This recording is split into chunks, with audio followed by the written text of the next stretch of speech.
2 years ago, voters headed to the polls in Michigan to vote on whether to enshrine the right to an abortion in the state constitution. Michigan saw a historic turnout of young voters in that midterm, and the measure, known as Prop 3, passed. Proposal 3, also known as the Reproductive Freedom for All Initiative, passed by a wide margin. The measure will legalize abortion in the state, essentially giving people the same rights they had under Roe v. Wade. For many in Gen Z, reproductive rights aren't just a moral issue, but an economic one too. These issues could have an impact on how many young voters show up to the polls this November and who they vote for. For me, I'm most worried about reproductive rights, education, and gun laws. Reproductive rights, LGBTQIA plus rights, racial equity, public health. I think abortion is one of the issues that's most being discussed. Neither of the presidential candidates value the lives of the unborn. That's Samantha Derry, Tegan Byers, Liliana Zylstra, and Cassidy Schultz. They're all Gen Z Michiganders and are expecting to vote in this presidential election, and encouraging other young voters to vote too. But there's a key difference between this election and 2022. Reproductive rights will not be on the Michigan ballot. Still, Gen Z voters are an important target for both Democrats and Republicans running for office this year. So with the uncertainty following the overturning of Roe v. Wade, will Gen Z voters still turn out? This is What the Vote, a podcast about the issues that are important to Gen Z voters. I'm Yesenia Zamora Cardoso.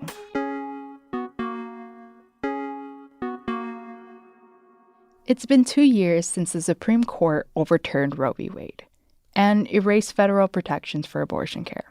It's hard to speak for all Gen Z students, but I think we are definitely worried. That is Rachel Noreen, a nursing student at Grand Valley State University. Noreen is also a volunteer at GVSU Votes. The organization focuses on voter registration and civic engagement on GVSU's campus. I think students do care about abortion rights and everything going on with the news. I feel like it is harder for sometimes students to have the strength to also listen to the news while studying. Noreen says that a lot of students are concerned about the outcome of this upcoming election. She says the reversal of Roe v. Wade was shocking to many of her peers. I'm very thankful that we have abortion rights still in Michigan, but I still do think it is threatened because people are always trying to find workarounds in the legal system to try to ban it again. And she says now, Gen Z voters are concerned with what other rights might be restricted, even if abortion is protected by the state constitution. Experts say that Prop 3 helped drive the historic youth turnout Michigan saw in the 2022 midterm. So from my perspective, I kind of always had an inkling that Gen Z was more progressive, especially when it came to like reproductive rights and, just personal liberties. Tegan Byers, a master's student at Michigan State University, was founder of Students for Choice at Grand Valley State University. She says her hunch about Gen Z's progressive tendency was confirmed when Michiganders voted to protect abortion care at the state level. Now, Gen Z is playing a large role in the protection of reproductive rights. Many are advocating for abortion care, yes, but they are also fighting for a broader understanding of what sexual and reproductive health access means.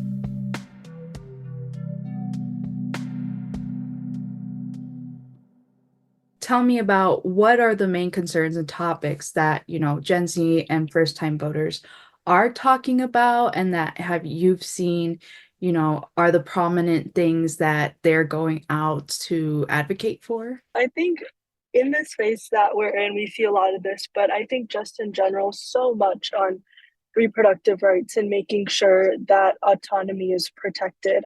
Napur Horia coordinates policy proposals and works with high school and college-age students at the Michigan Organization on Adolescent Sexual Health.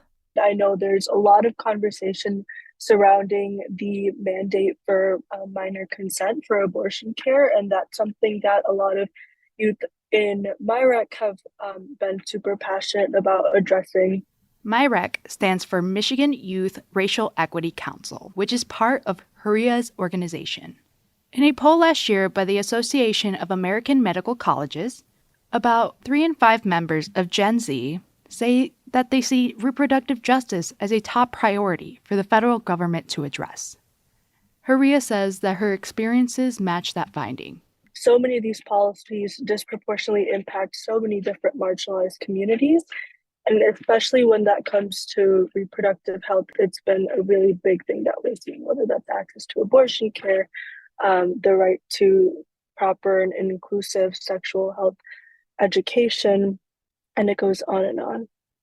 Another recent survey by the Kaiser Family Foundation asked women voters to choose their most important issues heading into the 2024 election. It found that, for Gen Z, abortion is a large concern. But it's not the only concern, or even the most important one for many voters. The number one concern young voters have heading into this fall's election is the economy. It's the increase in inflation, and more specifically, housing costs. Abortion and the economy might sound like separate subjects, but people who study these issues say they're not actually all that distant. In fact, for many potential voters, especially in Gen Z, abortion and economic stability are closely linked. We'll get into that right after a quick break.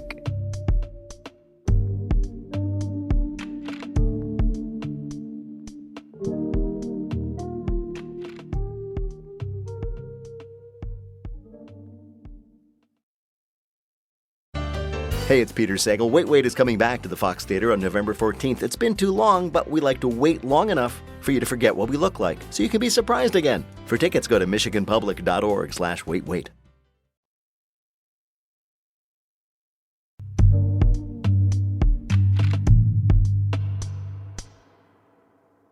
Reproductive freedom has always been and will always be an economic issue. That's Taryn Gao. She is the executive director for the Michigan Organization on Adolescent Sexual Health. Right, like the right to have control over if and when you become pregnant and if you have children, and how that impacts your ability to, engage in education or the workforce.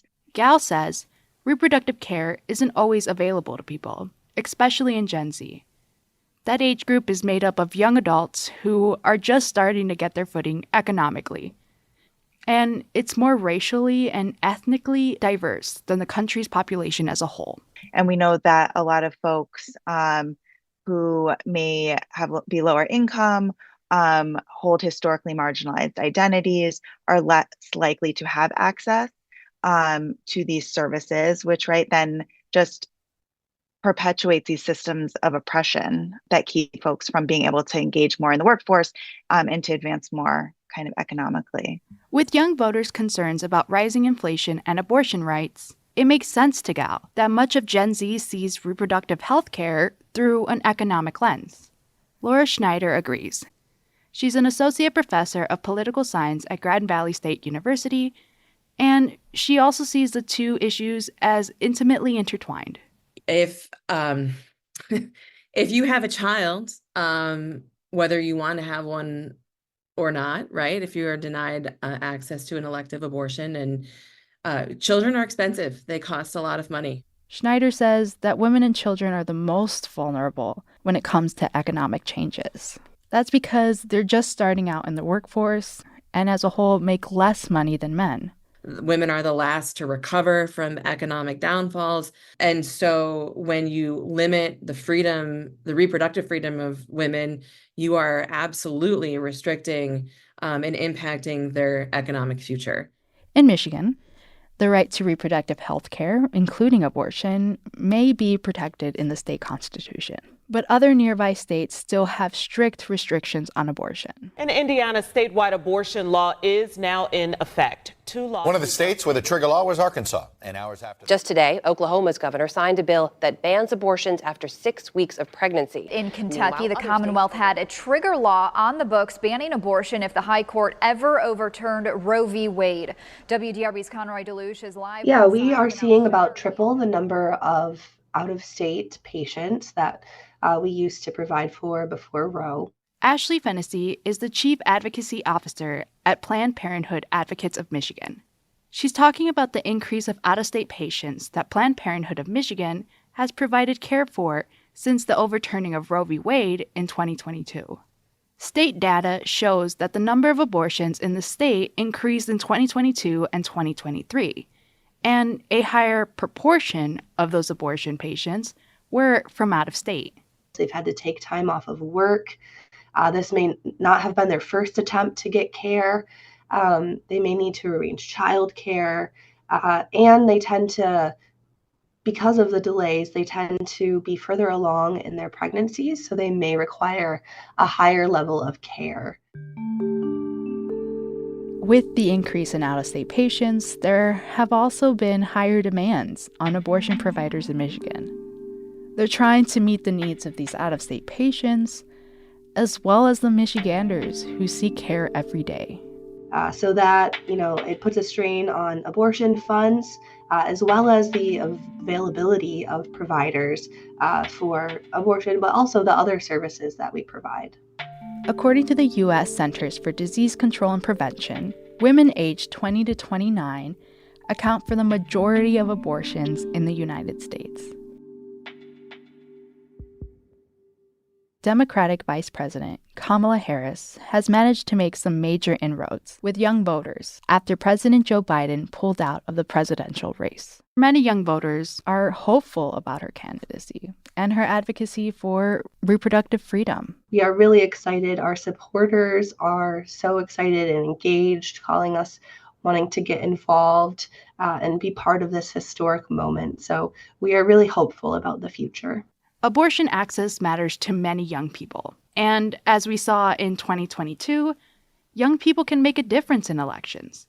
We trust women to make decisions about their own body and not have their government tell them what to do. I think that Kamala Harris is wildly out of line with the average American.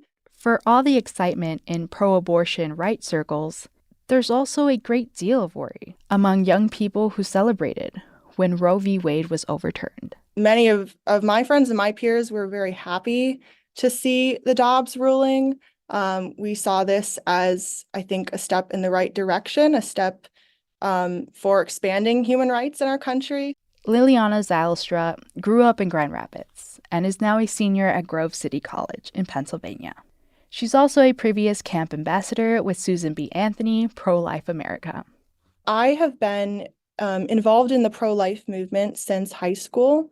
I've talked to hundreds of people just to share the message that no innocent human being should be treated with violence and that those human rights should be extended to all humans, regardless of their stage of development. She's concerned that the vice president would drastically loosen the country's abortion laws. I think that that's the biggest threat right now in American politics. Kamala Harris is one of the most extreme politicians in the history of the United States. Cassidy Schultz is a student at Grand Rapids Community College and a volunteer for Grand Rapids Right to Life. She also has concerns with Kamala Harris's advocacy for abortion rights. Both presidential candidates have expressed that there is at least some point at which they support abortion. Now it's up to the states to do the right thing.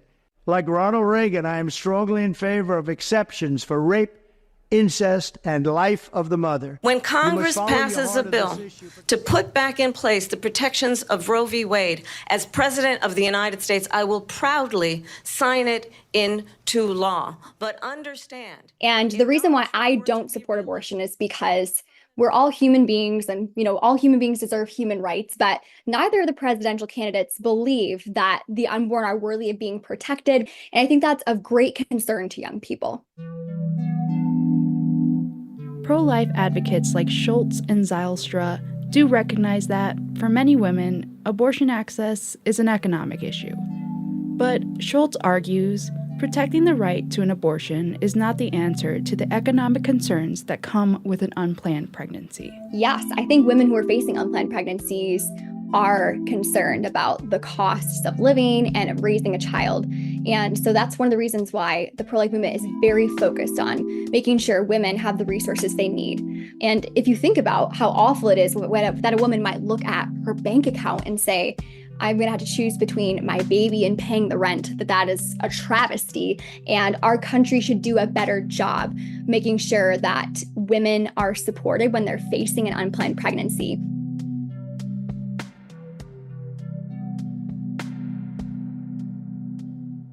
Schultz also says the term reproductive rights obscures a focus on abortion. She says reproductive rights makes people think of a broader range of less controversial topics. When we use terminology like reproductive rights, people think, oh, well, if I don't vote for that, then there will be no more birth control. And there is going to be no more, prenatal care. And that's not true. Schultz says the terminology can cause confusion for voters who are not well informed about what they're supporting. That is what she believes happened during the Prop 3 campaign in 2022. And Schultz fears that could happen again in this year's presidential election. For many young voters, like Schultz and Zijlstra, abortion rights are front and center in this election because they're morally opposed to the procedure. The job of a president is to advocate for every American, including the youngest and most vulnerable Americans. And I'm disappointed that Trump and the Republican Party have recently changed their platform to focus only on protecting unborn children later in pregnancy. But for many others, it's a priority because they want to ensure that those rights are protected. And they're doing more than just voting. Rachel Noreen, the GVSU nursing student, sees discussion around these issues is playing out on social media. I really hope that we can get young voters involved because I feel like you can see, on TikTok and social media, we, as a generation kind of don't really take politics seriously all the time. Gen Z advocates and voters on both sides of the abortion debate are having fun with it. They're editing videos of politicians and adding their own commentary. And they're making memes that try to simplify complex issues into easily understandable snippets.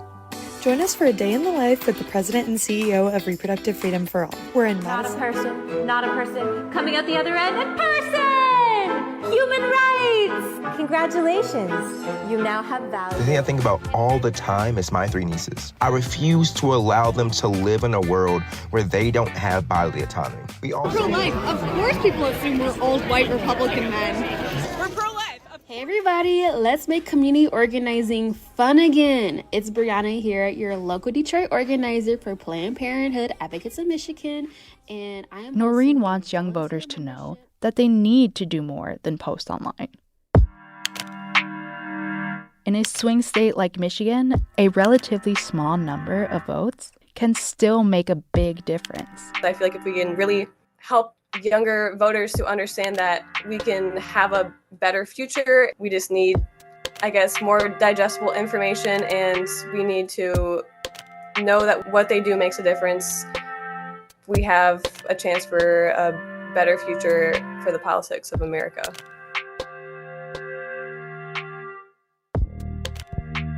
This is What the Vote. I'm Yesenia Zamora Cardoso.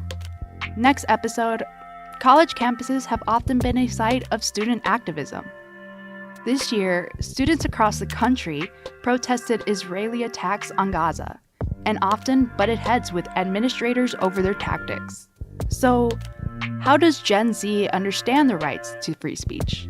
And how is that shaping this new era of campus activism? I think that younger people want more direct and impactful action. Kaloli Bad is going to have that episode for you.